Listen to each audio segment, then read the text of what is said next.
Hi everyone and welcome to my home. I'm Victoria Wilder, author of the Gothic Urban Fantasy Lullaby of the Lilitu. It's available now on Amazon. It's available through Kobo, through Nook, and if you go to your local library and ask for it, they should be able to find it in their usual catalogs. Today I wanted to talk about what I learned the first time I hired a professional editor. Now, I have been editing my own things for many years, and I've edited freelance for other people since like high school. I've actually usually been editing college works, but I've just started getting into editing fiction, which if you check out my website, you will find my services and prices there if you're looking for an editor.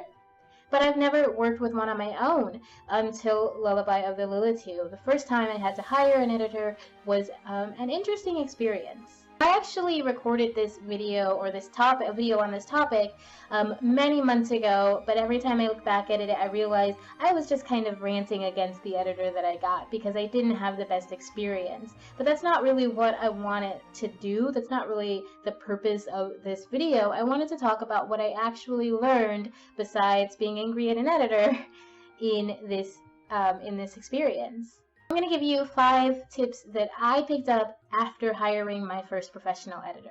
Number 1, do your homework. Make sure you vet your editor. It's so very important that you spend a good amount of time really looking into their credentials, really following up on their claims, and not just doing what I did, which is accepting a single sample and then because I liked the person, because she seemed nice and she was easy to talk to, I went with that feeling as opposed to doing thorough research on her background and on the claims that she made. And it's so very important to do that.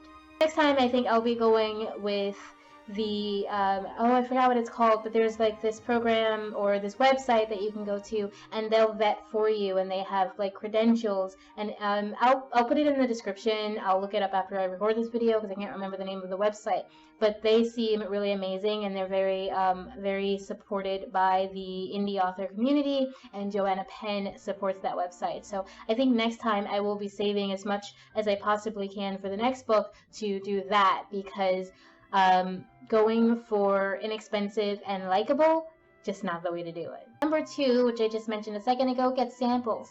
But try to get more samples than just the 300 to 500 word range.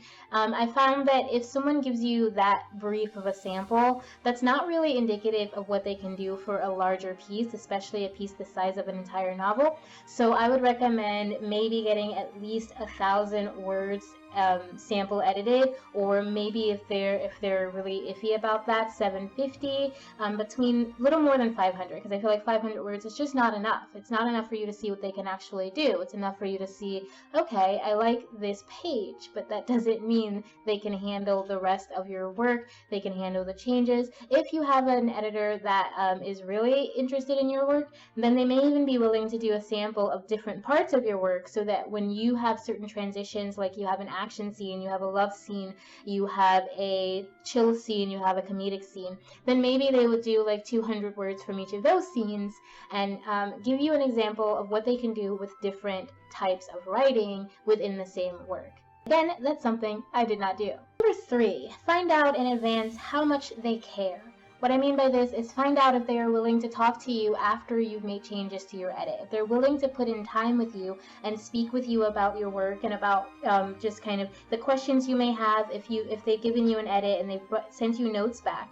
Are they willing to actually communicate with you back and forth? And if they are they going to charge you like an extra $300 just for a little bit of chatting? Because that tells me that they're probably more into your money than they are into your actual work and into actually helping you make a better product.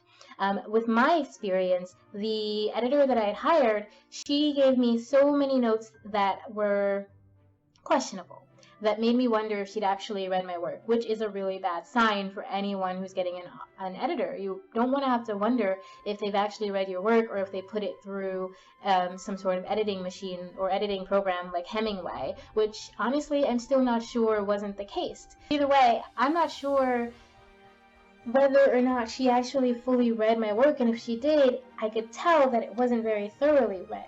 And then I had a lot of questions that she just wasn't willing to answer. Like, as soon as I had questions, I started asking things, I started pointing out things that I wasn't sure made sense, and I was wondering why they didn't make sense to her, or why she responded in the way that she did to certain things that seemed written, spelled out in the text.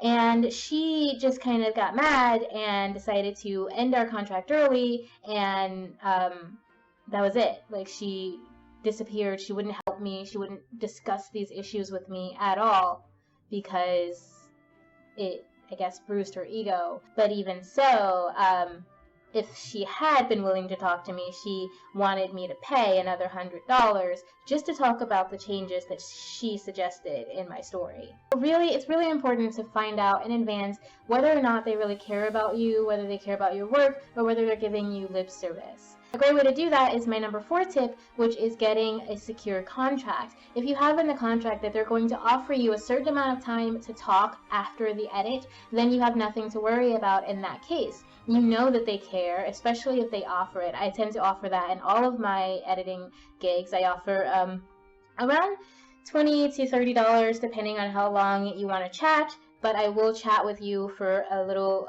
for about an hour afterwards, and I'll chat with you off and on. I'll email you without having to charge you any extra for that. I will talk to my clients, because the thing about having an editor is you're sending something very personal to someone who is going to tear it apart, who is going to point out every flaw they find, every flaw they see, and that's hard to do. That's hard to deal with. So knowing in advance, having a contract, having something that just says, okay, whatever questions you have, I will answer them. And then knowing that they're going to be there to talk to you and to work these things out with you, it's really, really important. I really wish I'd had that with Lullaby. Instead, I ended up scrambling and feeling very alone at the end, because she just basically ghosted me because I had questions. So I feel, when I edit for people, I have to be there for them. I have to answer their emails. I'll let them know, if I'm going on vacation or if I'm unable to answer them at any time. But in general, I try to be there for them, and I'll be honest about my time. If they need extra time that I can't offer, I'll be honest about that. I'm not going to get upset if they don't like my edits. I'm not going to just ditch my clients because I care. And I think it's so very important to not only have an editor that cares, but to have one that will put it in writing that they will do a little bit more for you.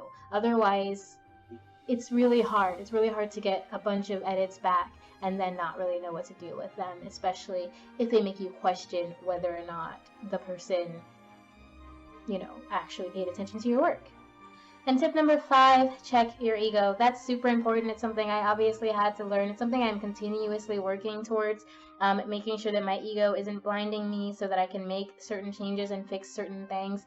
And now, even with some distance, I know that a lot of my questions and a lot of the issues I had, they were not ego situations. At that time, even then, I was saying, maybe this is just my ego, maybe this is just me. Can you explain why you think this? Because I think something else.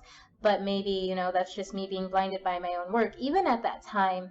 And so I do think it's very, very important when you're looking at the notes that your editor gives you to say, okay, is this something that I'm attached to because my heart is attached to it? Or do I really feel like this is the right thing to do and the editor is just wrong? Like, really check your ego, because most editors, their goal is to help make your work as strong as it possibly can be.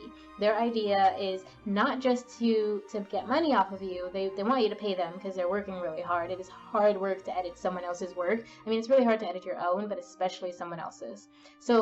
But the goal for most editors that I know, at least personally, and for me as well, is to make sure that you're giving something to the world that you can be proud of and that they can be proud to say that they edited it.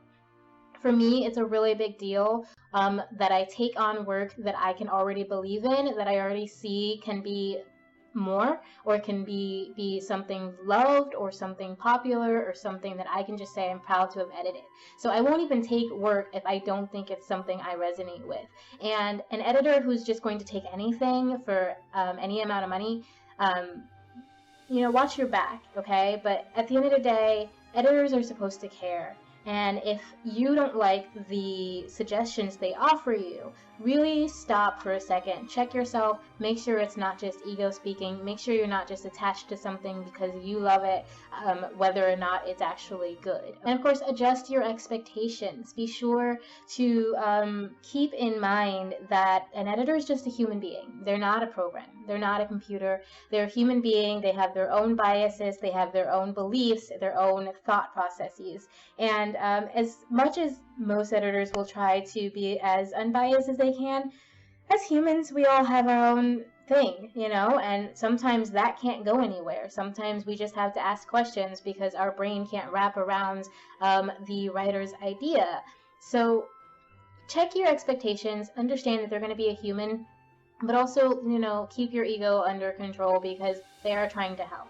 I do have one more bonus tip for you, and that is to stand your ground. If you know that it's not your ego and you know that what you wrote is right, or that there's some issue with the way they've been editing, if you're questioning, like I said, whether they've actually read it, whether they actually care, if they're not around to help you, stand your ground and speak up, because there are too many scammers in the industry. There are too many people out there who just want to make a quick buck, who will never return your work, or who will I feel, and I honestly feel like there were maybe 2 people who edited my work, and one of them read some, but then the other one was confused because they didn't read that part, or it was a machine. I honestly, there was some issues. So when you feel that you are not being treated well as a client, stand your ground. Speak up for yourself, because you deserve to have someone who cares. You deserve to have an editor who is actually going to put in the time, the energy, the effort, and the love to help you create the best work that you could possibly put out. And who's going to do it, you know, with respect to your voice, with respect to who you are, with respect to your style and your worldview and your understanding of things. And I try to do that. I don't know, you know, I haven't had any complaints so far, but, you know, I don't know. Maybe they just didn't tell me if I wasn't able to do that for some clients. But those are my 5 tips and a bonus for working with your first professional editor. This video was way less ranty than the other one I recorded, and I'm proud of that because sometimes I still feel really bitter about it. But Lullaby of the Lilith is out, and I love it. It's great. Like, I did so much editing on my own, and I am proud of it. I reread it over and over again. I still haven't caught anything that I think I'm not happy with. There's a lot of questions left for the next book, for the sequel, and I'm proud of that. Lullaby of the Lilith, this book, I'm just really happy about. I'm really proud of. I think it's beautiful. I think it's well written, and I know obviously I'm biased, but I put a lot of effort into making this as good as a professional, well, it is professional, but as good as a traditionally published book, because I love traditionally published books. I love books. I love everything about them. I love their shape, their form, their smell. I love, you know, really good books, really good stories, and this is a story that I've been with for so long, and it's the story that I really wanted to read. So I really love reading this book because I've been waiting for so many years to sit down and read this story and have this story exist. And so here it is. And despite all the hiccups, despite the issues with the editor, despite, you know, just all the headaches and all the struggle and the years and years and years of confusion and self-doubt, it's here.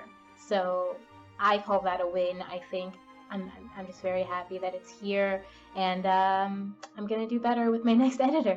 So thank you so very much for being here. Please like and subscribe, hit that bell so you can get notifications whenever there is a new video, and I will see you next Wednesday with a new video. Again, thank you for being here. Check out my links, check out my Patreon to support the channel and to get maybe some cool extra stuff and maybe even chat with me if that's something you're into.